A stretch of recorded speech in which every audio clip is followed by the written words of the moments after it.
Dear aviation and military history enthusiasts, welcome back to the WW2 Pilots channel. Today, we're embarking on an epic journey to uncover the secrets of the fighter jet that transformed the arrogance of the pilots of Air Force paralyzing fear. The Republic P-47 Thunderbolt. This aircraft was not merely a war machine. It was an American statement of intent, a piece of engineering that redefined the concept of escort and ground attack fighters. But, believe it or not, the beginning of its legend was marked by intense derision. I remember reading declassified accounts and documents that perfectly captured this initial attitude. When the P-47 began appearing in the skies over Europe in 1943, the reaction of German aces was one of perplexity, followed by mockery. They pejoratively called it flying milk jug, flying milk jugger, even worse, of juggernaut basic, but not in a complimentary sense, rather as a reference to its disproportionate size and weight for a fighter. Look at it. With its Pratt & Whitney R2800 double wasp radial engine, an 18-cylinder Colossus, and its massive fuselage, the P-47 really looked fat next to the elegant and slender Messerschmitt Bf-109 and Focke-Wulf FW-190. The first impression was that the Americans had designed a slow, clumsy fighter that would be easily outpaced in turns by its lighter and more agile German counterparts. The pilots au fer force, they even boasted that shooting down a Thunderbolt would be an almost trivial task, a mere exercise in marksmanship. They saw the aircraft as an anomaly in the fighter design philosophy of the time, which prioritized lightness and a high rate of climb. This initial underestimation, based purely on aesthetics and low-altitude agility metrics, would be the most costly mistake the German Air Force would make in World War II. This misguided perception leads us to the heart of what makes the P-47 story so fascinating. It wasn't built to fight the war the Germans expected. It was built to be an aerial tank capable of absorbing punishment and, most importantly, getting its pilot home. Beneath that ungainly appearance lay a revolution in terms of armor, power, and, of course, firepower that would soon silence all laughter. And it is this transformation from the butt of jokes into Demon of the Sky which we will begin to explore in depth in the following sections. To understand the true nature of the P-47 Thunderbolt, we need to delve into what made it so large and, consequently, the initial target of so much mockery: its engine and supercharging system. I dare say that the P-47 was, in fact, a giant engine with a seat and wings attached. Its beating heart was the legendary Pratt & Whitney R2800 double wasp, an 18-cylinder double-row radial engine that would become one of the most reliable and powerful in Allied aviation history. This engine, in its most advanced versions, was capable of delivering over 2,000 horsepower, and with water/methanol injection, could reach close to 2,800 HP in emergency situations. This was a brutal force, necessary to move the more than 4.5 tons of the empty fighter. But the power alone would not be enough if it were not combined with the technology that transformed it into an unbeatable high-altitude fighter.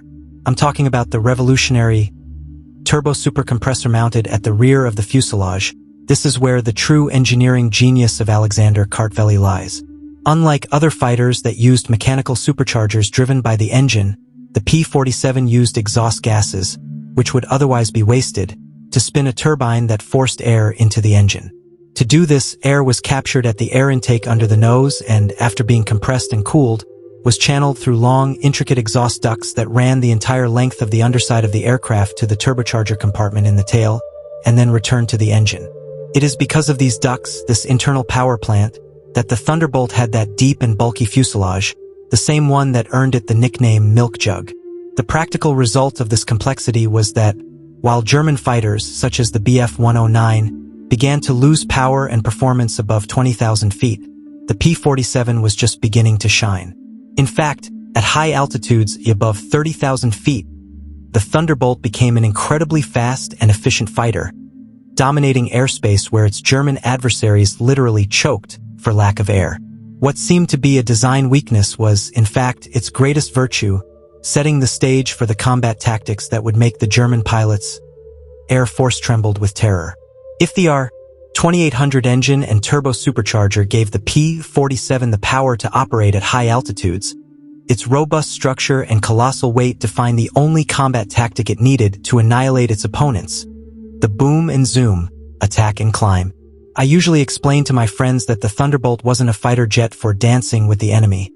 It was a fighter jet for fall like a hammer. The first American pilots who migrated from lighter fighters, such as the P-40, were slow to understand that attempting to fight a turning battle against lighter German fighters was suicide. It took aces like Colonel Hubert Zemke and, notably, Robert S. Johnson to develop and perfect the correct doctrine for the machine. The strategy was simple, but devastating. The P-47 used its superior altitude, provided by its supercharger, to maintain an energy advantage over the enemy. Upon sighting a German fighter Air Force below, the pilot placed the Thunderbolt in a near-vertical dive, and this is where its massive construction became a blessing. While lighter, more aerodynamic fighters, such as the Bf-109, frequently suffered from control compression or even structural failures when reaching extreme dive speeds, often exceeding 880 kilometers per hour, the Juggernaut remained stable. Its fuselage was designed to withstand the incredible G-forces generated in this maneuver. Upon reaching maximum speed, the P-47 would attack the enemy with a concentrated burst, usually from above, and immediately use its speed to gain altitude back to safety. Zoom, never giving the enemy a chance to retaliate or engage in a turn duel. A German pilot attempting to follow the Thunderbolt in its dive risked the structural disintegration of his own aircraft, and if he tried to turn to engage it, he was merely a stationary and defenseless target. This tactic negated the Bf-109's superior agility at low altitude, forcing German pilots to fight the American war under American conditions. Speed and altitude. The initial laughter quickly gave way to nervous radio reports warning of the impossibility of keeping up with the new American flying tank in its deadly descent. If the boom and zoom was the P-47's sword, its incredible ability to absorb punishment was its shield. As an aviation enthusiast, I'm always impressed by stories of planes returning to base after suffering damage that would disintegrate any other fighter.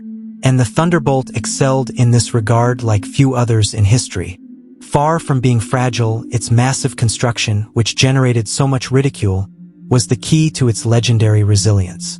The fuselage, made of a thick aluminum alloy with generous structural reinforcements, combined with vital armor around the cockpit and engine, transformed the P-47 into a true powerhouse.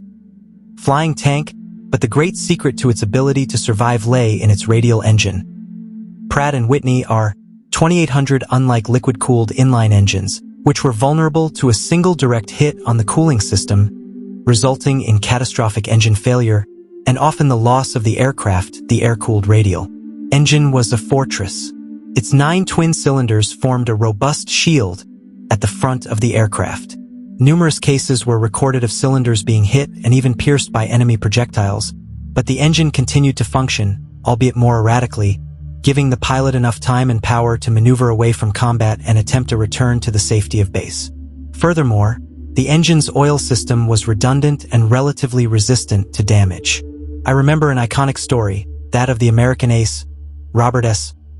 Johnson. In one of his most famous missions, he returned from combat with his P-47 completely riddled with bullets, literally with over 200 holes of various calibers scattered throughout the fuselage and wings, including large cannon holes in the wings and tail. The aircraft was almost destroyed, but the engine, incredibly, continued to turn, allowing him to land. The plane was a P-47D, and the photo of its post-combat condition is a silent and powerful testament to the robustness of the Jug. Other pilots reported returning with a missing wing section, severely damaged tail sections, or even with 1 or 2 damaged engine cylinders. But the P-47 persisted. This tenacity not only saved countless American pilots, boosting the morale of fighter units, but also had a devastating psychological impact on the pilots of the Air Force. They couldn't understand how an aircraft they had hit repeatedly with heavy fire simply refused to crash, escaping back to safety with a damaged but still functional engine. The German pilots' confidence in their cannons and machine guns was shaken, as the P-47 seemed invulnerable, a true aerial aberration that refused to obey the laws of physics, or at least, the expectations of aerial warfare. In this section, we arrive at the real reason why the German joke about the flying milk bottle died instantly in the heat of battle. If the Thunderbolt was robust and fast in dives, it was, above all, the most heavily armed single-engine fighter of World War II, wielding 8 Browning M2.50 caliber, 12.7mm machine guns for housed in each wing. Let me explain the difference.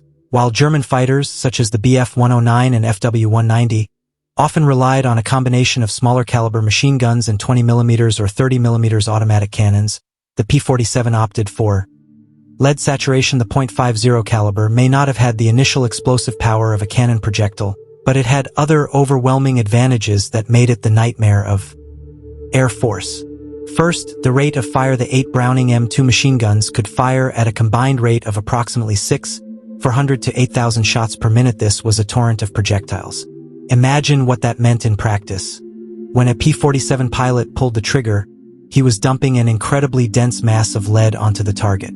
In a burst of just 1 second, the plane fired about 6.5 kilograms of ammunition. Second, the type of ammunition. The Americans loaded their ammunition belts with a lethal mixture of projectiles, often in a sequence of piercing, incendiary and tracer. The incendiary projectile was particularly effective against the fuel tanks of German fighter planes, and the .50 armor-piercing projectile had more than enough energy to penetrate the light armor of an enemy fighter engine, hitting vital components. Third, the psychological effect. A German fighter that was hit by the full force of a Thunderbolt's fire wasn't simply hit. It was disintegrated. I read accounts from pilots who described German fighter planes exploding or breaking apart in midair after just a brief burst of .50 caliber ammunition.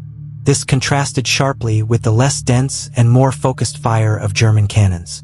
The difference was that with .50 caliber machine guns, even if the aim wasn't perfect, the saturation of the target area ensured that something vital would be hit. The pilots of Air Force, they quickly realized that if they saw a trail of tracer projectiles coming their way, their only hope was an immediate evasive maneuver. That sound of fate. .50s talking at the same time in the skies over Europe, it was the harbinger of death and the definitive end of mockery. It's important to remember that the Thunderbolt wasn't born perfect. Like any aviation legend, it went through a growing pains phase and evolved dramatically during the conflict. The early versions of the P-47, especially the P-47B and most of the early P-47C and D models, had what we call a fuselage. Razorback. I am referring to that classic design, where the fuselage extended behind the pilot to the tail, with the cockpit covered by a metal structure and a sliding canopy, severely limiting the pilot's rear visibility. In the European theater, where the threat of enemy fighters approaching from behind was constant, this poor rear visibility was an Achilles heel for the P-47. Many novice pilots were shot down by FW-190s or Bf-109s simply because they couldn't see the attack coming, especially after a dive or during a maneuver. American pilots had to rely on constant wiggle maneuvers to check the sky behind them, which wasted energy. This design flaw was one of the factors that initially gave the Germans some leeway for arrogance. However, the Republic and the USAF were attentive to combat needs. The response came with the introduction of the infamous bubble canopy or bubble cabin. Starting with the P-47D-25 versions onward, this was one of the most crucial changes to the P-47 and one of the most significant in World War II aviation. The tall Razorback rear cowling was cut off, and the pilot received a new bubble-shaped canopy made of transparent perspex. Suddenly, the pilot's rear and side visibility became virtually unobstructed, offering a 360-degree view of the battlefield. This change was revolutionary, as it allowed Thunderbolt pilots to defend against surprise attacks and maintain much greater situational awareness. From this point on, with the enhanced visibility of bubble top, combined with its existing power and firepower, the P-47 reached its maximum potential as an escort fighter and fighter bomber. The German taunts lost even more grounds, as the mock giant was no longer a blind target and could now see the enemy coming from any direction, ready to unleash its 8.50 caliber machine guns. The main reason the P-47 was initially designed was not to be a low-altitude dogfighter. It was to be an interceptor fighter and high-altitude escort for the fleets of B-17 Flying Fortress and B-24 Liberator bombers that were penetrating deep into German territory. And, in this crucial role, the P-47 became indispensable, paving the way for the U.S. 8th Air Force to conduct its devastating daytime bombing offensive. The problem with the first bombing missions in 1943 was the so-called gap, the protection gap. British escort fighters and early P-47s lacked sufficient range to accompany bombers to deeper targets like Schweinfurt and Regensburg. This left the bombers vulnerable to coordinated and massive fighter attacks. Air Force at its most critical point. the American losses were unacceptable. The American solution was to implement and improve the jettisonable fuel tanks. The famous drop tanks, although the concept wasn't new, the P-47's ability to carry enormous tanks, often under the fuselage and wings, and still maintain decent performance, transformed its operational capabilities. With the introduction of new laminated cardboard tanks and improved designs, the Thunderbolt's range was extended to points where protection was vital. It could escort bombers as far as the middle of Germany, engage Air Force and return, ensuring that the flying fortresses were not easy targets for German interceptors. However, it's important to mention that the P-47 had to compete with the P-38 Lightning and, later, with the P-51 Mustang. But while the Mustang was king of the reach, the P-47 was Thor it could take a beating. In high-altitude escort battles, the P-47's superior dive capability and tenacity guaranteed that if an American pilot found himself in trouble far from home, he had a machine capable of absorbing the punishment and getting him back home. The main difference was one of mentality. The P-51 was more agile, the P-47 was more resilient. For bomber pilots, seeing the fat but unmistakable silhouette of a Thunderbolt overhead meant they had a real chance of completing the mission. Although primarily conceived as a high-altitude fighter and bomber escort, the P-47 quickly discovered its true calling, or perhaps its most devastating function. Close air support and to-battlefield interdiction. I defend the idea that the Thunderbolt was one of the best report or fighter bombers of the Second World War, and their success in this role was the final nail in the coffin of German mobility on the Western Front. What qualified it for this role? Simple: its legendary robustness and its ability to carry heavy payloads. Once the P-51 Mustang took over most of the deep escort missions over Germany in late 1944, the P-47 was freed up to focus on ground terror.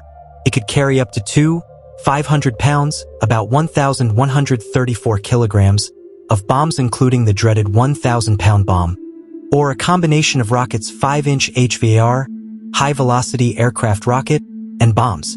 This payload capacity, combined with the air-cooled radial engine that withstood ground fire much better than liquid-cooled engines, made it the ideal aircraft for low-flying, dirty aircraft facing German anti-aircraft artillery, flak. The impact of Thunderbolt on ground attack missions, on it, was brutal. Accounts from the time, and I've seen numerous ones in our archives, show that columns of trucks, trains, locomotives were extremely valuable targets.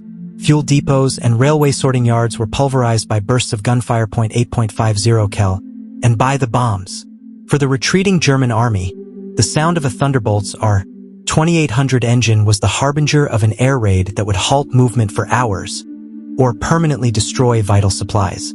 The P-47 became so effective and feared in this role that Air Force began directing its fighters not only against bombers, but also to intercept P-47s on their ground attack missions. Due to the destruction caused in Reich because of these attacks, it was unsustainable.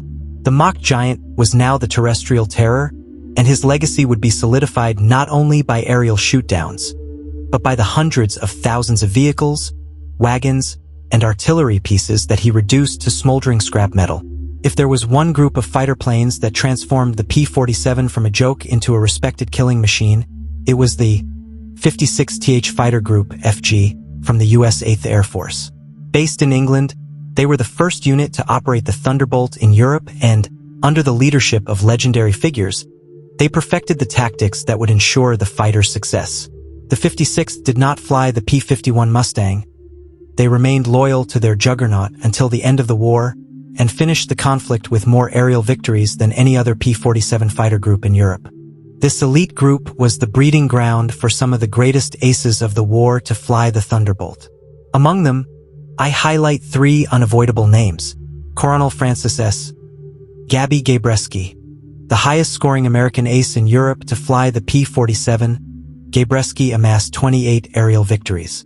His skill in using the Thunderbolt's speed and altitude for the boom and zoom maneuver was unsurpassed. Colonel Robert S. Johnson. I've mentioned him briefly before, but Johnson became the second-highest P-47 ace with 27 victories. He was instrumental in the fighter's early stages, fiercely defending its capabilities and helping to write the rulebook for combat with the Thunderbolt. Colonel Hubert Zemke. the legendary commander who established discipline and tactics. Zemke's wolf pack was known for its aggressiveness and effectiveness, and Zemke's devotion to the P-47 was unwavering. The 56th not only championed the P-47, they adapted it.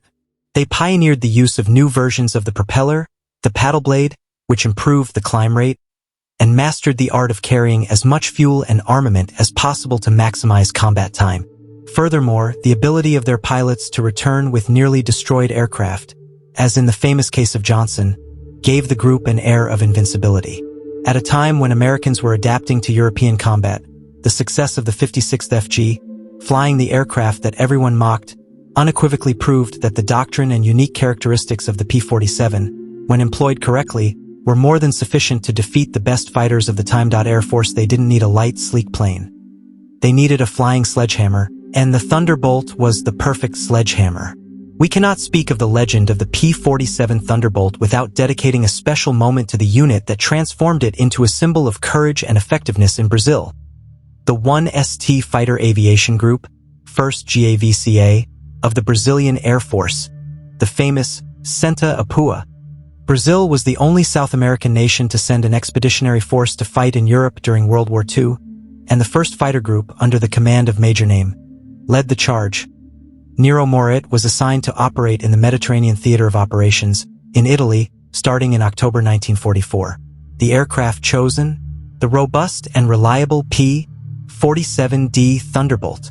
Although the group had received state-of-the-art aircraft and undergone intensive training in the U.S., the combat scenario they encountered in Italy was one of ground attack. The air power of Air Force. The area was already significantly weakened, which meant that our Jug would be used not as an escort fighter, but as a interdiction and close air support fighter bomber, facing dangerous anti-aircraft fire, flak German. They did not disappoint. Our pilots embraced the P-47 and the battle cry, Senta Apua, an expression meaning go ahead, attack with force, bringing terror to the retreating German supply lines. They flew extremely high-risk missions, diving at low altitude to strike bridges, viaducts, ammunition depots, wagons, and, most importantly, the dreaded German transport columns. The robustness of the P-47, which we have already mentioned, was vital to the survival of our pilots. The Brigadier Rui Moreira Limo, in his classic book, Senta Apua, he recounts the durability of his D-4 and other aircraft that returned to base riddled with gunfire. Flak but functional. The group carried out 445 combat missions until the end of the conflict, in May 1945. The date of April 22, 1945, it is particularly celebrated as Fighter Aviation Day in the Brazilian Air Force, due to the extraordinary effort of our pilots in attacking a series of vital German targets, flying multiple sorties in a single day. The P-47, in Brazilian hands, proved to be a powerful war tool, earning the respect of allies and opponents alike and securing Brazil's place in the history of fighter aviation in World War II. It's impossible to discuss the P-47 Thunderbolt without inevitably comparing it to its slimmer, equally legendary sibling, the North American P-51 Mustang. This is the rivalry that defines American fighter aviation in World War II, and which, to me, reveals the true strengths and weaknesses of each side. The Mustang, especially after being fitted with the Packard Merlin engine, was the escort fighter of ultra-long range, the quintessential fighter capable of transporting bombers to Berlin and back. It was faster at cruising altitude, more agile in dogfights, and, with its elegant fuselage, carried a reputation as the USAF's glamorous fighter. Many pilots, especially younger ones, wanted to fly the Mustang. However, the P-47 retained decisive advantages. As I mentioned before, the main one was survival. The Mustang's liquid-cooled Merlin engine was vulnerable to a single 20mm shot to the radiator or cooling lines. A Mustang hit in this way was usually doomed. The Thunderbolt, with its air-cooled radial engine, could take unbelievable punishment and still bring the driver home. The saying among drivers of the time was clear: if you want glory, drive a Mustang. If you want to go back home, fly a Thunderbolt. Furthermore, at low altitudes and in its ground attack role, the P-47 was superior. It could carry a larger load of ground armament, and its robustness made it much more suitable for flying in the kill zone. Flak, anti-aircraft artillery. Its diving capability also surpassed the Mustang, which had structural limitations in extreme high-speed dives. In the end, there wasn't a best fighter, but rather the fighter best suited for the mission.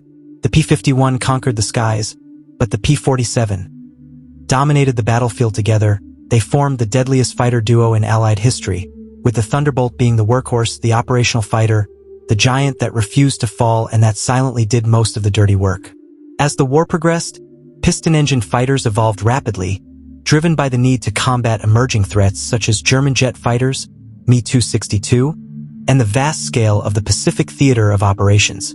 The P-47, already a robust machine, saw its technological peak in its last two major production variants, the P-47M and the P-47N. The P-47M, the jet interceptor. The P-47M was a specialized, limited production variant designed specifically to counter the threat posed by jet fighters from the U.S. Air Forcino Final War engine. He used an even more improved version of the Pratt & Whitney R-2800 engine, their 2800-57C, equipped with an improved turbocharging system and the ability to use water/methanol injection for a huge burst of power in an emergency, War Emergency Power, WEP, speed. This version was significantly faster than the standard P-47D, achieving cruise and maximum speeds capable of matching, and even exceeding, early jet aircraft under certain altitude and dive conditions. It was intended for elite groups like the 56 Fighter Group to operate on high-speed interception missions, proving that the old piston-engine fighter still had tricks up its sleeve. The P-47N, the extreme-range fighter. The P-47N, in turn, was the definitive answer to the requirement of ultra-long range in the Pacific theater of operations. Distances over the ocean were much greater than in Europe, requiring a fighter capable of escorting B-29 Superfortress bombers in deep attacks on Japan. Designed by ASA to increase internal fuel capacity without compromising stability, the P-47N received a new wing which was extended and had a more squared-off tip shape. This new wing not only accommodated additional permanent fuel tanks, but also added more support points for drop tanks or bombs. The result was the longest-range P-47 ever built, with a range that put it on par with the P-51. The P-47N was crucial to operations based at Iwo Jima, ensuring that B-29s had protection even in Japanese airspace. The P-47M was the pinnacle of speed for a Republic piston-engine fighter, and the P-47N, the pinnacle of range for the Juggernaut. Both versions cemented the Thunderbolt's legacy as an aircraft that continuously evolved to meet the most extreme combat requirements. The numbers, more than any pilot's opinion, tell the true story of the P-47 Thunderbolt. Although overshadowed in popular culture by the P-51, the Juggernaut left an overwhelming statistical mark, especially with regard to the destruction of enemy ground assets. The USAAF, United States Army Air Forces, published detailed combat statistics after the end of the conflict, and the P-47's numbers are impressive. Total missions, assortments. The Thunderbolt flew a total of 546,000 assorted in Europe and the Pacific, becoming the most widely used American fighter jet in the war. Aerial shots. Although surpassed by the P-51, the P-47 was responsible for 3 752 enemy aircraft shot down in aerial combat. A respectable number showing that, despite its weight, it was lethal in the right hands. Attack on the ground. The dirty work. This is where the P-47 establishes its unparalleled dominance. From D-Day, June 1944, to victory in Europe Day, May 1945, the confirmed destruction of Axis assets by P-47s included 9,000 locomotives, the most valuable target for seizure, 86,000 wagons, crucial for transporting supplies, 6,000 armored vehicles and tanks, 68,000 trucks and other transport vehicles, paralyzing German logistics. The USAAF estimated that the Thunderbolts launched 132 for 82 tons of bombs and fired about 135 million rounds of .50 caliber ammunition. The rate of return, the most telling number, and the one that sums up the reputation of the P-47, is its survival rate due to its robust radial engine and heavily constructed fuselage. P-47 pilots had a much greater chance of surviving severe combat damage and returning to base than pilots of liquid-cooled fighter engines. The legend that the Thunderbolt could absorb an impossible amount of lead was, in fact, a statistical fact that saved countless aviator lives. In summary, the P-47 may not have achieved the highest number of aerial victories, but he won the war on the ground. Its brutal effectiveness in ground attacks was fundamental in paralyzing the movement of supplies and reinforcements for the German army, being one of the biggest contributors to the logistical collapse of the Axis powers. With the end of World War II, the world of aviation changed drastically with the rise of jet fighters. However, the story of the P-47 Thunderbolt did not end in 1945. Due to its massive production, more than 15,600 units, and its durability, it became a staple in many Allied and newly formed air forces around the world. Post-war service in the U.S. and transfer. In the United States, the P-47, reclassified ASF-47 the jet fighter, created by the newly formed U.S. Air Force USAF, in 1947, served briefly after the war, primarily in reserve and training units. It was gradually replaced by early jet fighters, but its robustness and large inventory meant it became a crucial asset to American military aid policy. Thousands of surplus Thunderbolts were sold or donated to countries that needed a reliable fighter with low operating costs. Notable post-war operators included Brazil. The first fighter group continued to operate the P-47 in the Brazilian Air Force, FAB. For more than a decade after the war, reclassified as the F-47. It was essential to the modernization of the FAB, serving until the mid-1950s. Mexico. Squadron 201, which fought in the Pacific, continued to use them on home soil. France. He used the P-47 in combat during the French Indochina War, 1950s, on ground attack missions, once again highlighting its suitability for ground attack. Various Latin American countries. Countries such as Chile, Colombia, Peru, and Venezuela acquired the P-47, which became the most advanced fighter in their fleets for many years. In some air forces, such as Peru's, the P-47 remained in service until 1966. The P-47 was the last piston-engined fighter in service in many of these nations. The transition to jets was expensive and complex, but the Jug offered reliable and easily maintainable fighter-bomber performance, extending its operational life for more than 2 decades after its inception. The Thunderbolt's legacy lived on, not in the skies of aerial combat in the Korean War where it was replaced, but in missions of prohibition and support in minor conflicts and in the defense of new sovereign airspaces. One of the greatest legacies of the P-47 Thunderbolt is that its name and its design philosophy have been revived for the jet age. Decades after the end of World War II, the U.S. Air Force, USAF, needed a dedicated ground attack aircraft, built to withstand extreme punishment and deliver massive firepower against enemy armored forces.